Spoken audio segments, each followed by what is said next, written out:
Bom, pessoal, vamos lá. Vamos retomar aqui a nossa aula de metabolismo da glicose, tá?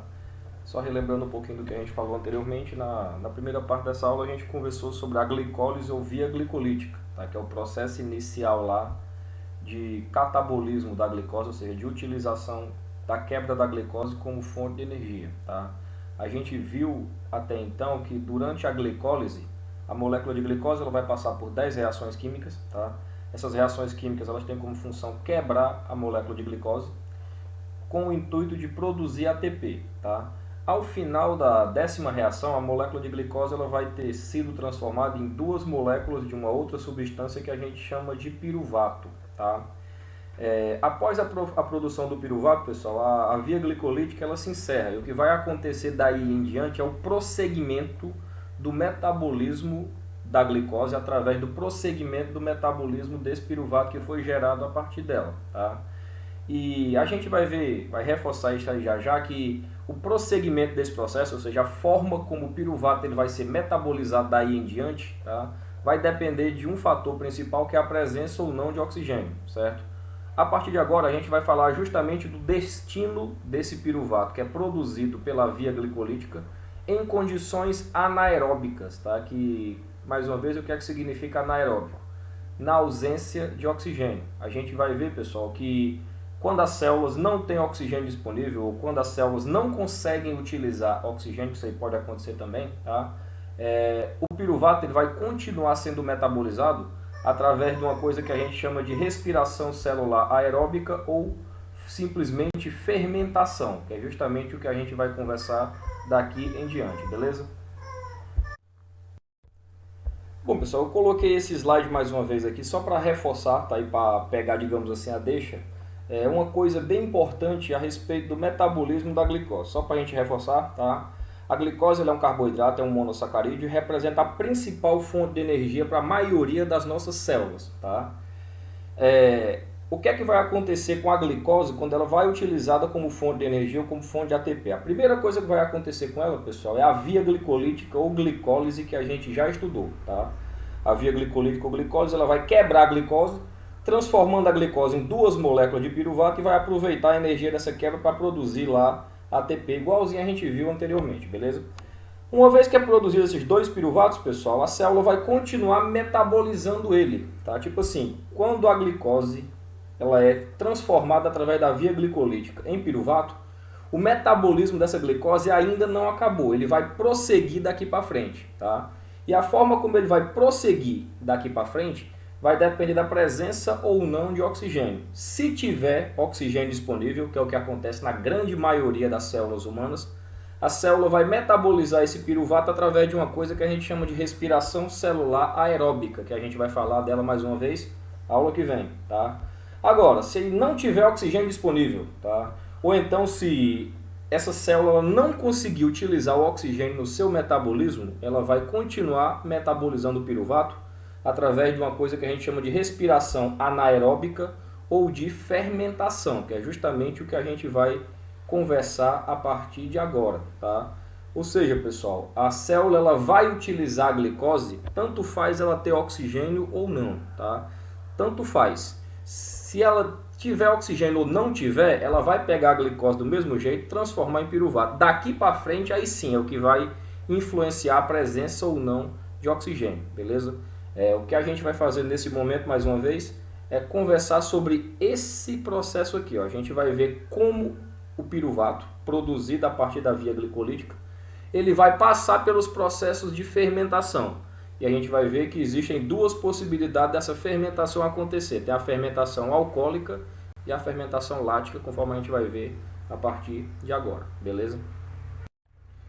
Vamos lá, antes de falar dos tipos de fermentação, pessoal, vamos lá, vamos falar da fermentação em geral. O que seria a fermentação de uma forma bem geral assim, tá?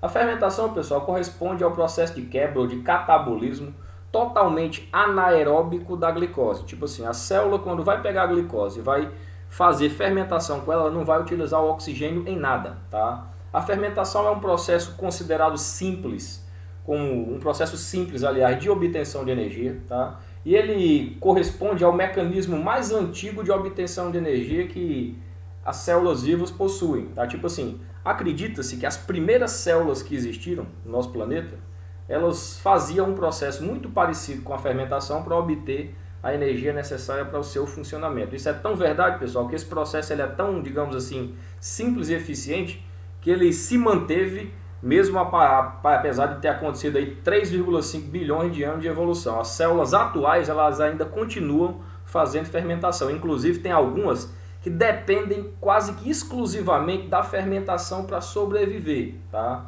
Existe, por exemplo, alguns micro-organismos que a gente vai falar daqui a pouco, como por exemplo alguns fungos, algumas bactérias, até alguns protozoários, que eles utilizam quase que exclusivamente a fermentação para se manterem vivos, tá? Em outros organismos mais complexos, como por exemplo nas células humanas, a gente tem algumas células que conseguem fazer fermentação, certo? Mas, digamos assim, no corpo humano a fermentação é uma medida emergencial, daqui a pouco a gente fala disso aí. A maioria das células humanas fazem lá aquele outro processo que a gente vai falar mais uma vez na aula que vem, que é a respiração celular aeróbica, tá? Vamos lá, vamos focar aqui na fermentação. Seguinte, a fermentação, pessoal, ela acontece com um objetivo principal, que é o que eu vou falar agora, tá? Mais uma vez, o que seria a fermentação? A fermentação ela começa quando a célula pega a glicose e através da via glicolítica transforma a glicose em duas moléculas de um composto lá chamado de piruvato, tá? Aí, mais uma vez, se não tiver oxigênio, se a célula não conseguir usar esse oxigênio, ele vai pegar o piruvato e vai fazer lá as reações da fermentação com ele, tá? A fermentação, portanto, é a continuação do metabolismo da glicose sem a presença ou sem a utilização de oxigênio. E por que essa fermentação tem que acontecer? Existe um motivo bioquímico, pessoal, bem importante para a reação da fermentação, tá? Aliás, para as reações da fermentação. Que motivo será esse? É o seguinte, ó. Durante a via glicolítica, que a gente acabou de falar, como eu falei, lá tem 10 reações químicas. Em uma daquelas 10 reações químicas, para ser mais preciso, na sexta reação, tá? A enzima que catalisa aquela reação, ela precisa da ajuda de uma coenzima. Você lembra da coenzima que a gente falou lá na aula de enzimas? Pois é, a sexta reação da via glicolítica, a enzima que catalisa ela, tá? Ela pega uma coenzima chamada de NAD, tá? E esse NAD existe duas formas dele. Tem a forma oxidada, que é essa que tem o sinalzinho de mais aqui, ó, aqui é o NAD oxidado. E tem a forma reduzida, que é essa onde o sinal de mais aqui ele é trocado por um hidrogênio, tá? A reação que a enzima em questão, a sexta enzima da via glicolítica faz, para ela catalisar essa reação, ela pega a coenzima NAD+, tá? E transforma essa coenzima NAD+, na forma NADH, ou seja, como a gente costuma dizer em bioquímica, ela realiza a redução, tá, da coenzima NAD+, transformando ela em NADH. Esse processo ele precisa acontecer para a reação ela se concretizar, tá? Só tem um porém com relação a isso. Essa coenzima aqui, ó, ela não é infinita não, ela tem um estoque limitado. É tipo assim, se toda a coenzima na forma oxidada, o NAD+, fosse transformada em NADH, a enzima não teria mais como dar prosseguimento às reações da via glicolítica, tá? Por isso que existe a necessidade desse processo aqui, ó, acontecer ao contrário. A célula tem que dar algum jeito de pegar a coenzima reduzida, que é essa daqui que tem um H, tá? E transformar ela na forma oxidada, ou seja, realizar, como a gente costuma dizer, a reoxidação dessa enzima NAD+, que é para fornecer a coenzima NAD+, na forma livre para a enzima poder utilizar ela na via glicolítica, tá? É justamente isso, pessoal, que a reação da fermentação faz. A reação da fermentação, pessoal, ela realiza a reoxidação ou a reconversão da coenzima NAD na sua forma reduzida e transformando ela na sua forma oxidada. Dessa forma, pessoal, as reações da fermentação elas vão disponibilizar a coenzima NAD+, mais uma vez que a gente chama isso aqui de forma oxidada, na sua forma livre para a enzima da via glicolítica continuar utilizando e dar prosseguimento ao processo. Bioquimicamente, pessoal, isso aqui é uma função extremamente importante. Se não tivesse como reconverter essa forma da coenzima aqui, ó, a forma reduzida, na forma oxidada, o metabolismo da glicose ele poderia parar, tá? Por isso que as reações da fermentação elas são bem interessantes. Daqui a pouco a gente vai ver como é que ela acontece, beleza? Vamos lá. Uma coisa importante, pessoal, da gente falar com relação à fermentação é o seguinte: existem vários tipos, na verdade, mas existem dois tipos mais comuns e mais importantes de fermentação, tá? Existe uma forma que a gente chama de fermentação lática, tá? e uma outra forma de fermentação que a gente chama de fermentação alcoólica. As duas cumprem basicamente a mesma função. A diferença é o produto final gerado, tá? A fermentação lática ela vai dar origem a uma substância chamada de ácido lático ou lactato. Tá escrito lactate aqui porque está no inglês, mas é lactato. Tá? A fermentação alcoólica, o produto final dela vai ser o famoso etanol, que é o álcool que a gente usa para tudo, inclusive para usei lá 70% na forma gel para fazer lá a asepsia das mãos para evitar a questão do coronavírus. Tá? Vamos lá, vamos falar um pouquinho desses dois tipos de fermentação. Seguinte, ó. A fermentação lática, pessoal, é um tipo de fermentação assim bem abundante.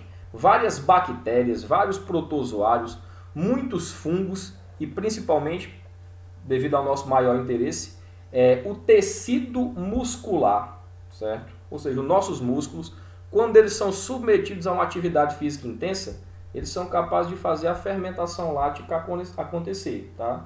Isso aqui, pessoal, é um processo bem comum, assim, é mais comum do que a gente imagina. Por exemplo, quem já fez uma coalhada, já fez um queijo, tomou um iogurte alguma vez na vida, pode ter certeza, você usou o produto da fermentação lática. Tipo assim, as bactérias que são responsáveis pela transformação do leite em queijo, em coalhada, em iogurte, elas fazem naquele leite ali o que nós chamamos de fermentação lática. A fermentação lática é utilizada pela humanidade há milhares de anos aí como uma estratégia para produzir alimentos, certo? É uma curiosidade bem bacana, tá? Do ponto de vista fisiológico, pessoal, para o funcionamento do nosso corpo, a fermentação lática ela tem uma relevância. A gente vai falar já já como é que isso aí acontece. A gente vai ver, pessoal, que dos dois tipos básicos de fermentação, o nosso corpo ele é capaz de fazer essa daqui, ó, capaz de fazer a fermentação lática. Especificamente, mais uma vez, as células dos nossos músculos, tá? Quando elas são obrigadas a trabalhar de forma muito intensa, assim, de trabalhar de forma exagerada, elas acabam, digamos assim, não tendo tempo, não tendo como utilizar o oxigênio de forma adequada. Aí, digamos assim, para manter o seu funcionamento, mesmo sem receber a quantidade de oxigênio adequada, ela vai realizar a fermentação lática para produzir lá a energia necessária. Tá? A fermentação lática, pessoal, ela é representada aqui por uma reação química simples. Tá? Tipo assim, a gente viu já como é que a glicose é transformada em piruvato. Tá? Depois que o piruvato é produzido, pessoal, ele vai passar por uma reação a mais para concluir lá a fermentação lática. Vai vir uma enzima chamada de lactato desidrogenase, é o nome dela, tá? Que vai transformar o piruvato no ácido lático. Observe que essa enzima aqui, ó, ao mesmo tempo que ela transforma o piruvato em ácido lático, ela pega lá a coenzima NAD na forma reduzida e transforma ela na forma oxidada. Isso aqui é importante conforme a gente falou anteriormente, tá? Uma vez que o piruvato é transformado em ácido lático ou lactato, aí sim, é finalizada lá o que a gente chama de fermentação lática. Mais uma vez, a gente chama de fermentação lática porque o produto final é esse aqui, ó, o lactato. Tá? Já com relação à fermentação alcoólica, pessoal, o raciocínio vai ser parecido. Tá? A fermentação alcoólica ela é realizada por algumas bactérias e um tipo especial de fungo, que é o que a gente chama de leveduras. Tá? O corpo humano ele não faz fermentação alcoólica. Tá? Isso é importante da gente lembrar. Tem muita gente que consome muito álcool, mas o corpo da gente não produz álcool por fermentação alcoólica, beleza?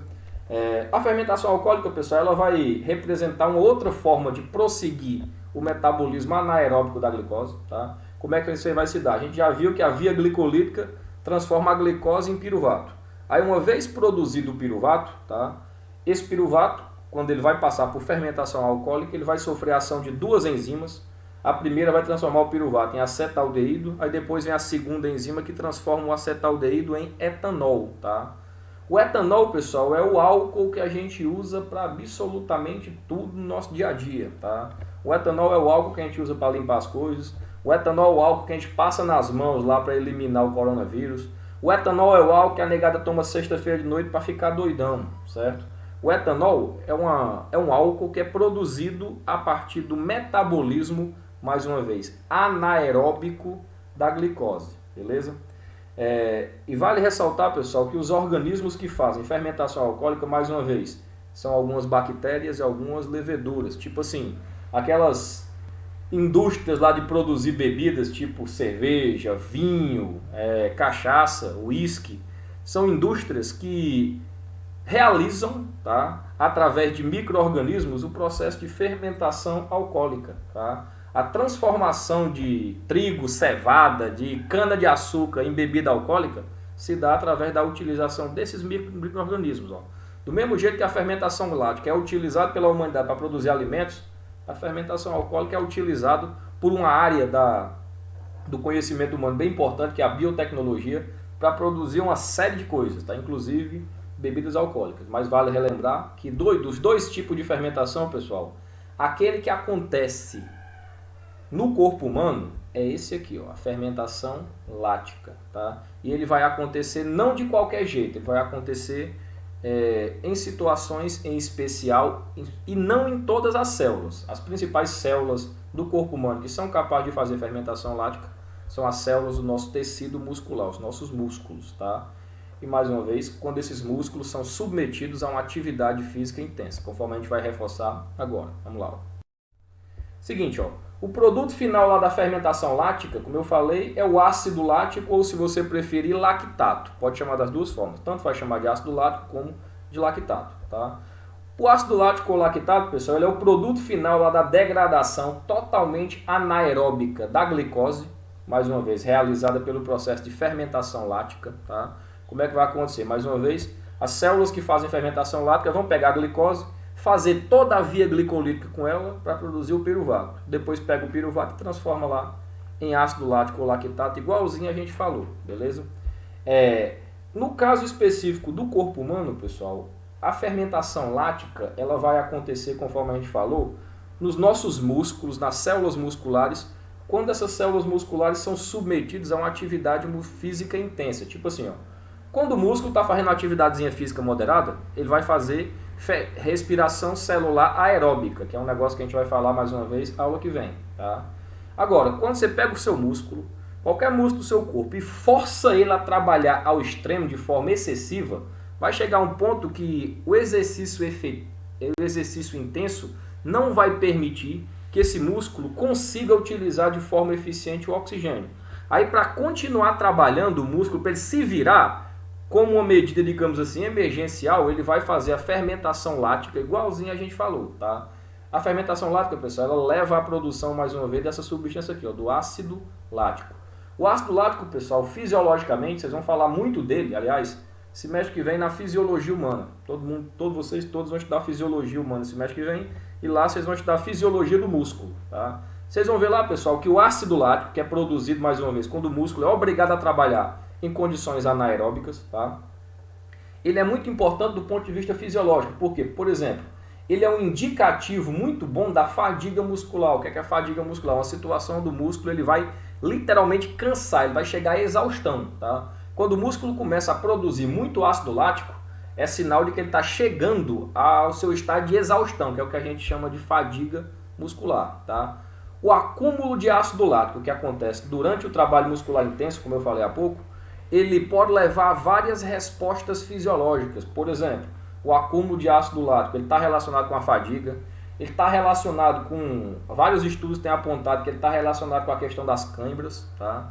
E ele está relacionado com uma coisa bem simples que eu acho que todo mundo já sentiu. Tipo assim, ó, vê se vocês se veem nessa situação. Não sei se já aconteceu com vocês, da pessoa, tipo assim, passar um tempo sedentário e inventar de fazer uma atividade física. Tipo assim, do dia para noite, eu sou atleta agora. Aí vai lá, a pessoa acaba exagerando na atividade física, tá?